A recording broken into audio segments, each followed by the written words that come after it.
ALEC is a mechanism. It's a powerful organization based off an idea, and the idea is pretty simple. ALEC connects corporate lobbyists with state legislators and helps to push corporate-written legislation into the states, all 50 of them. The process works like this. ALEC holds a policy conference at a lush resort at, say, the Ritz-Carlton on an island off the coast of Florida. There, corporate lobbyists and ALEC-sponsored state legislators gather behind closed doors to assemble in task forces and vote on and adopt quote-unquote model legislation. Now, most of these bills are written by corporate lawyers themselves. Furthermore, corporate representatives have an equal vote with state legislators on whether or not the bills pass in the task force meetings. Think about that for a second. So, once adopted as model legislation, a bill goes into the ALEC policy manual and is then pushed out by the organization to its members in every legislature across the country. That's why certain laws, like ALEC's Stand Your Ground bill, spread like wildfire across the states in such a short period of time. It's coordinated, and it's not a coincidence. So what do ALEC lawmakers get out of it? Well, they get to do cool stuff, for free, all paid for by the corporations that are writing the laws. See, ALEC has what they call a scholarship fund, which is, like everything in ALEC, funded by corporations. ALEC legislators travel to these conferences in lush resorts, lay out by the pool, drink fine wine, eat tasty meals, smoke Cuban cigars, enjoy massages and tanning beds and daycare centers for their children, who of course come along on the vacation, work trip, and after, these legislators get to expense all of that. They also get much needed campaign funds for their upcoming elections. That part of the process isn't as institutionalized as a scholarship fund, but it's definitely there and very real. We're witnessing an unprecedented wave of anger. Millions of people have taken part in mass protests around the world recently. Motivation for the demonstrations differ, but there's a commonly held view. People are fed up with the status quo. Cities around the world are alight. From Bogota to Baghdad, millions have taken to the streets. We are seeing more unrest globally than we have at least in the last 30 or 40 years. In many cases, protests have led to clashes with authorities and deaths. At least 26 in Chile in protests against cuts to social services, 11 in French Yellow Vest protests, and dozens in Iraq in countrywide anti-corruption demonstrations. While protests in Algeria, Georgia, Bolivia, Brazil, Mexico, Turkey and Hong Kong have also turned violent. And I submit to you, I am who I am because somebody loved me. Somebody cared for me. Somebody attended to me. So I've always aspired to be an extremist when it comes to freedom and liberty, extremist when it comes to love, because I learned in the West family, Irene and Clifton and Shiloh Baptist Church of Reverend Willie P. Cook, who taught me to be human is to be an extremist for love. Yes. To be human is to be a subversive for sweetness. To be human is to be a radical for gentleness. And James Baldwin writes in that magnificent essay in Esquire magazine in April of 1972, Brother Malcolm X was the most gentlest of people he ever met. But it was hard to keep track of his gentleness, because when you love folk, especially love those Frantz Fanon called the wretched of the earth, you hate the fact they're being treated unjustly. Yes. And you loathe the fact that they're being treated unfairly. And that's why I have a hatred of the drones being dropped on my precious brothers and sisters in Somalia and in Yemen and in Pakistan and in Afghanistan. Oh yes. I've got a hatred of how my Dalit brothers and sisters are treated in India. I have a hatred of how peasants are treated in Mexico. But I am actually pretty good at a couple of things. One, I have an unusually high tolerance for risk. And the other is, I have a good sense, a good intuition about what will happen in the future. And I think that that intuition about the future is the essence of good entrepreneurship. So what do I see in our future today, you ask? I see pitchforks, as in angry mobs with pitchforks. Because people like us plutocrats, because while people like us plutocrats are living beyond the dreams of avarice, the other 99% of our fellow citizens are falling farther and farther behind. In 1980, the top 1% of Americans shared about 8% of national wealth, while the bottom 50% of Americans shared 18%. 30 years later, today, the top 1% shares over 20% of national wealth, while the bottom 50% of Americans share 12 or 13. If the trend continues, the top 1% will share over 30% of national wealth in another 30 years, while the bottom 50% of Americans will share just 6. You see, the problem isn't that we have some inequality. Some inequality is necessary for a high-functioning capitalist democracy. The problem is that inequality is at historic highs today, and it's getting worse every day. And if wealth, power, and income continue to concentrate at the very tippy top, our society will change from a capitalist democracy to a neo-feudalist rentier society like 18th century France. That was, France before the revolution and the mobs with the pitchforks. So I have a message for my fellow plutocrats and zillionaires, and for anyone who lives in a gated bubble world. Wake up. Wake up. It cannot last. Because if we do not do something to fix the glaring economic inequities in our society, the pitchforks will come for us. For no free and open society can long sustain this kind of rising economic inequality. It has never happened. There are no examples. You show me a highly unequal society and I will show you a police state or an uprising. The pitchforks will come for us if we do not address this. It's not a matter of if, it's when. And it will be terrible when they come for everyone, but particularly for people like us plutocrats.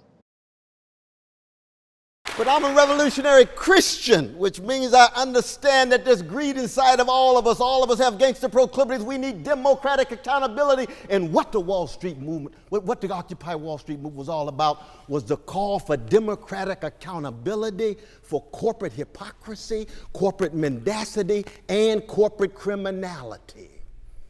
In America, where I come from the American empire. America is both fragile experiment in democracy, but also an adventure in empire. 1% of the population own 42% of the wealth. The top 400 individuals have wealth equivalent to the bottom 150 million. That's oligarchic, plutocratic, to some degree still pigmentocratic. And you talk about the legacy of white supremacy that I've taught in prisons for 32 years. We've put $1 trillion into the prison industrial complex, but when it comes to education, we can't find a penny. When it comes to decent housing, we can't find a penny. When it comes to jobs with a living wage, we can't find a penny, but we find is that a hand or is that just a camera? That's just a camera. But we find the money when it comes to jails and prisons for the weak and the vulnerable. I live in a society in which 22% of all of its children live in poverty, richest nation in the history of the world. That's morally obscene and spiritually profane. And I use the language of R.H. Tawney, one of my great heroes, the Christian socialism of R.H. Tawney, or the libertarian socialism of my dear hero, William Morris. There's a connection between what I'm talking about and the best of Oxford. Or the last line of Percy Shelley's great revolutionary pamphlet, A Defense of Poetry, poets are the unacknowledged legislators of the world. And he's not talking about versifiers. He's talking about all human beings who decide to muster their imagination and empathy to conceive of a better world given the social misery and suffering in this world. 1% of the population in America get 81% of the income just a year and a half ago under my dear brother Barack Obama.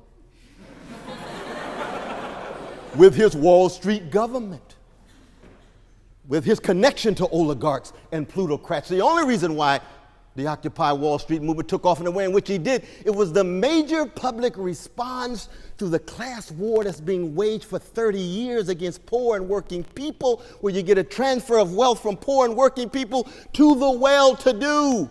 With the shadow banking system, let's be honest about the billions and billions of dollars that are not accountable in any significant way, that do not generate jobs, don't generate productive value whatsoever, just go into private pockets, and yet workers dealing with stagnating wages, declining wages. How long do you think a fragile experiment in democracy can survive with 1% of the population getting off with that kind of, and I say criminality because market manipulation, insider trading, predatory lending, securities fraud, all of those are crimes. Not one Wall Street banker has even been investigated or prosecuted in any way. Why? Arbitrary rule of power. But it comes from my neighborhood. Come to the hood, come to the black, brown, or red community, get caught with a crack bag, you go to jail for 4 years. But a banker can get off with all kinds of criminal activity, walking around sipping tea, acting like somehow we don't know, acting as if we were born last night. I was born at night, but not last night.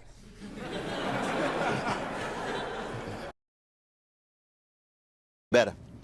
So if a government's obligation is to its own citizens, and you drop the borders and have no border enforcement at all, what would happen to this country? What would happen to the poor people in this country? Would their lives get better? Would they become more prosperous? No. This country would become poorer, dirtier, impossible to manage. It would be flooded with the poor of the world, and it would destroy our country instantly. So why would you say no borders?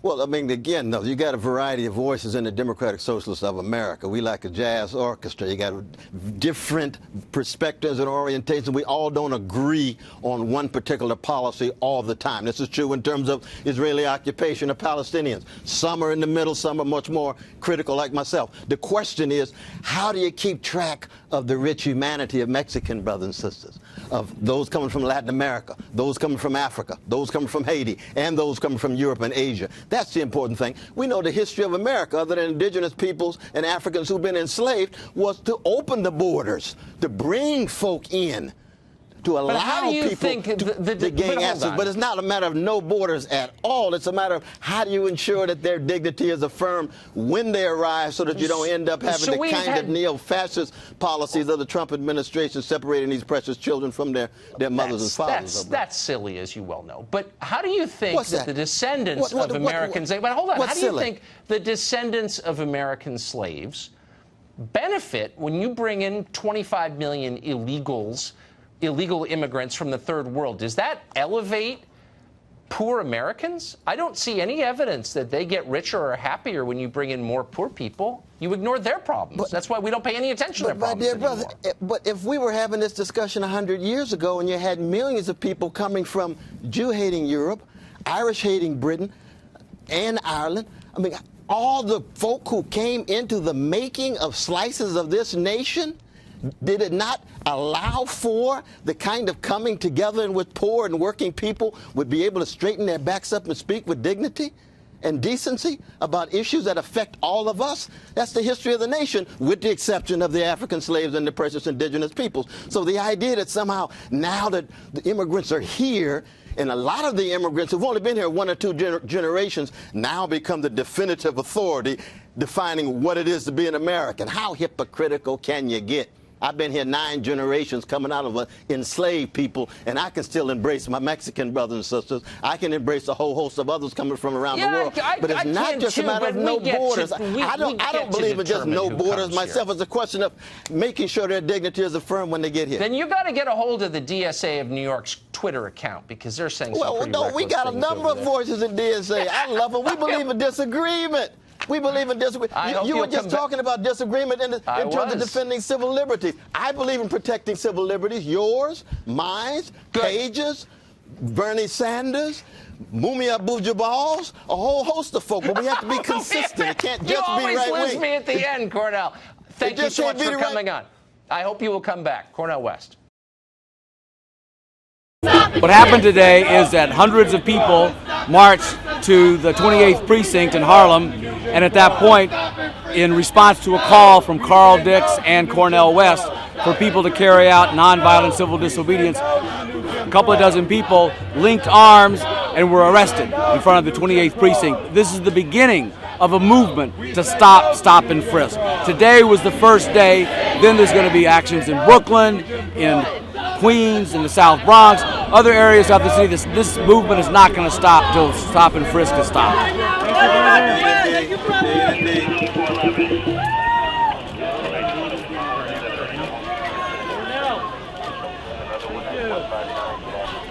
Yeah, the young people so precious. Young people of all colors, they so precious. We love them. We love them. We love them. See you soon. See you soon. Well, you got the...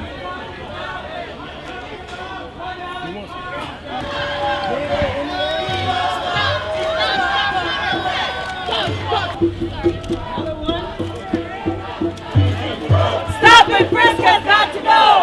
We say no to the new Jim Why we're here now is to demand that the police release Cornel West, Carl Dix, and others who were arrested today for carrying out nonviolent civil disobedience, for taking a stand, for putting their bodies on the line to stop and frisk.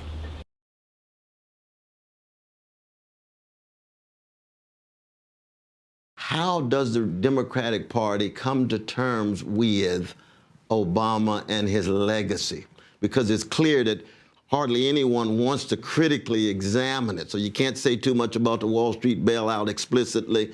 You can't say too much about the drones. You can't say too much about the wars in Libya and Somalia and the bombs in Yemen. You can't say too much about the very ugly Israeli occupation. You can't say too much about the ugly Egyptian authoritarianism, though they are tied to the Obama administration. So the Democratic Party is in a very tough situation, because you got Democrats who are in love with our dear brother Barack Obama, and we know he's a zillion times better in many ways than the Trump in the White House right now. But on the other hand, it wasn't a golden age, and I think we have to be very candid about this.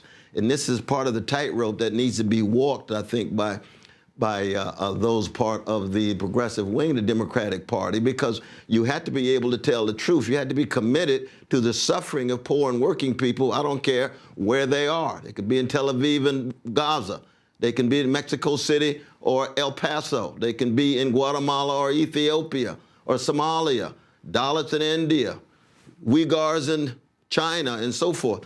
And so those of us who are on the outside, more social movement activists, let's say, as opposed to insiders, we've got to be able to speak our truth and bring power and pressure to bear, even as we connect with various statesmen and politicians. And one of the reasons why I spend the wonderful time and precious moments that I do with my dear brother Bernie Sanders is not because I think he's pure and pristine, but in many ways he is the last hope in terms of dealing with the planet in catastrophic mode, and dealing with the grotesque wealth inequality, and dealing with the legacies of white and male supremacy and transphobia and homophobia. How do we keep track of Jewish humanity, Palestinian humanity, Arab humanity? What kinds of politicians will speak to those issues? Very, very few. One of the most remarkable things about last night's debate, as well as Tuesday's, is that there was virtually no mention of foreign policy. According to a Washington Post count, last night, candidates spent a total of 6 minutes talking about foreign policy, which is down from 5 minutes from the 11 minutes they spent on Tuesday night. And also, many commentators have pointed out, as the rhetoric calling for war with Iran is increasing within the Trump administration. There was one Iran question which was bizarrely asked to Andrew Yang and Jay Inslee alone. And when Bill de Blasio tried to bring it up, he was interrupted twice by moderators and said, we have to move on to the Mueller report. I think part of the problem is that when you talk about empire, you got the pillars of the military-industrial complex, you got Wall Street, but you also have corporate media. Now, thank God for democracy now. Thank God for the two wonderful sisters that you all are, to try to say, you know what? Corporate media is an integral part of the empire that is in denial about America being an empire, and therefore doesn't want to keep track of the 9 countries, 5 Middle East, 4 in Africa, where the United States is either dropping bombs or assisting in the dropping of bombs. Nobody wants to talk about the 128 countries of special operations, the over 586 military units of the U.S. military and all around the world, and the 4,800 that we have throughout the United States and the world. Corporate media won't touch that with a 10-foot pole, and so you end up with this very narrow, deodorized, truncated conversation that denies the reality of the U.S. presence in the world. And as Brother Martin Luther King used to say, those bombs that are dropped in Yemen, Somalia, Libya, Afghanistan, Pakistan, they land indigenous peoples' reservations. We're not a nation of immigrants. We're a nation with immigrants, with indigenous peoples and enslaved Africans in our origin. Those bombs drop in hoods, black hoods. They drop in barrios. They drop in white working class and white poor communities. 60 cents of every $1 U.S. budget goes to the military industrial complex. Trump's $750 billion military budget. Who voted for that? Democrats as well as Republicans. That's part of the imperial extension that makes it difficult for us to speak to issues of health care, jobs with a living wage. It suffocates the domestic agenda.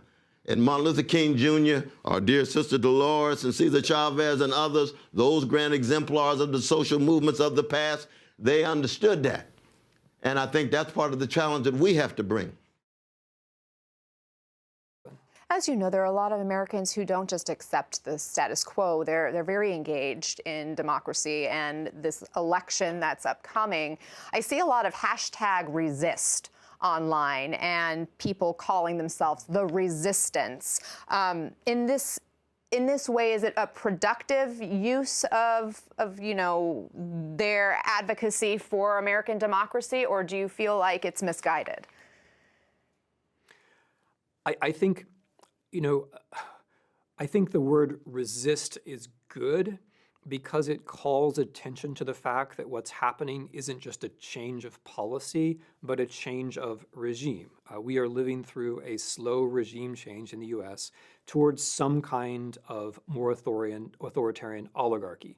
And so regardless of our positions on individual policies or statements of the president, we can say, I would like to resist that general tendency. I don't want authoritarianism. I want oligarchy. That's a start. But of course, in the end, it's more important to know what you're for and to be able to say what you're for. I'm for this kind of education in the classroom. I'm for freedom of speech for humans, but not for digital beings who don't have souls. I'm for economic inequality, which gives people a chance to imagine a better future. I'm for a system where everybody actually does have one vote and there's no voter suppression and so on and so forth. So I think the idea of resistance is fine because it calls attention to the drama of the moment, and it is a dramatic moment. But at the end of the day, you also have to have a notion of what liberty and what law and what these values actually look like, so that you're not just letting the people who are changing the regime in the wrong way call the shots and define the concepts.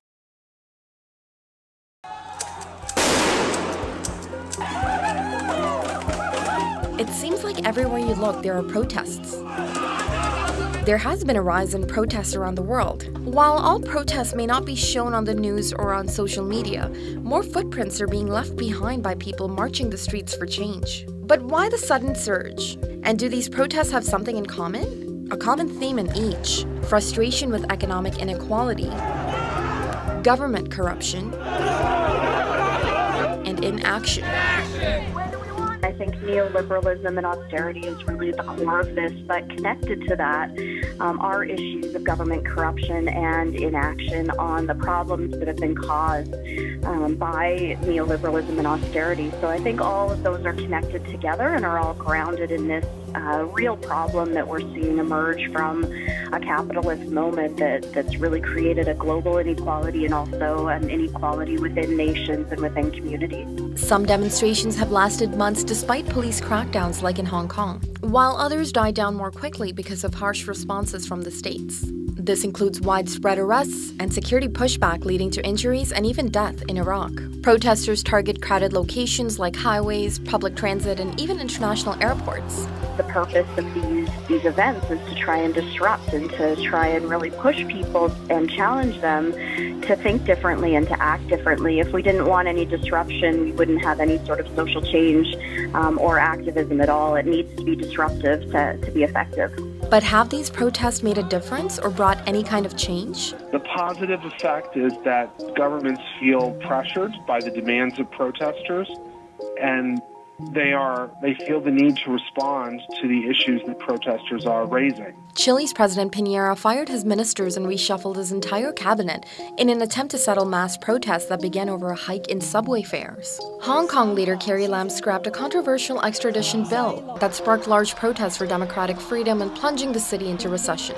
Ecuador leader declared a state of emergency after the streets of Quito were taken over by indigenous groups protesting the government's decision to end fuel subsidies. Lebanon's prime minister resigned after thousands of people blocked the streets of Beirut for weeks in one of the biggest demonstrations held against the government. But there's also a negative effect, which is that as protests become more common, as the government and the media and other people become more familiar with protests and more accustomed to seeing them, they feel less threatened by the protest. And when they feel less threatened, they're less likely to take action. Take the global climate strikes. While they're raising awareness of the dangers of environmental change, there are still political leaders around the world who say things like this. Those heaving, hemp-smelling bivouacs, climate change protesters. It's not just the fact that protests are increasing, there's also an increase in coverage. There has been a substantial increase in protest in the last 20 years. And this has had a lot to do with the rise of the internet, which has made it easier for people who organize protests to coordinate with their supporters and to coordinate with other organizations who might be interested in the protest. So while each protest grows out of unique circumstances, it's clear in each case that people are demanding more from their governments and will continue to let the world know. Governments also have the option of repression, and there's a bulk of evidence that as challenges become more violent, the likelihood of repression goes way up. Also, the power of protest is not based just in disruption, but also protests can win over allies who can help the protesters, or not. If the protests are too radical in the eyes of the beholder, then they may not join the cause of the protesters. So putting all this together, this suggests a strategy of trying to find the Goldilocks zone of protest tactics. So again, we have tactics from conventional to disruptive. But here, let's consider the public response. So how does the public respond to really conventional type of protest tactics? Well, there may be a collective yawn here. In fact, you may not even know there was a protest because the news may not even cover it. Okay? Now, people can get the attention of the media by doing things that are more outrageous, more disruptive, even violent. You do get media attention, but it might be the wrong kind of attention. You may end up horrifying a lot of people who will not join your cause. So we can expect that the government responds to actions that are too conventional to ignore them, too disruptive to repress them. So we have to find the zone that's just right, where the public is aware of the protest but also approves of it. And this is where concessions are most likely. The type of actions I'm talking about here are actions where there is some type of pressure or some type of dramatization that gets people's attention, but these are also non-violent actions. So things like strikes, sit-ins, and hunger strikes fit the bill.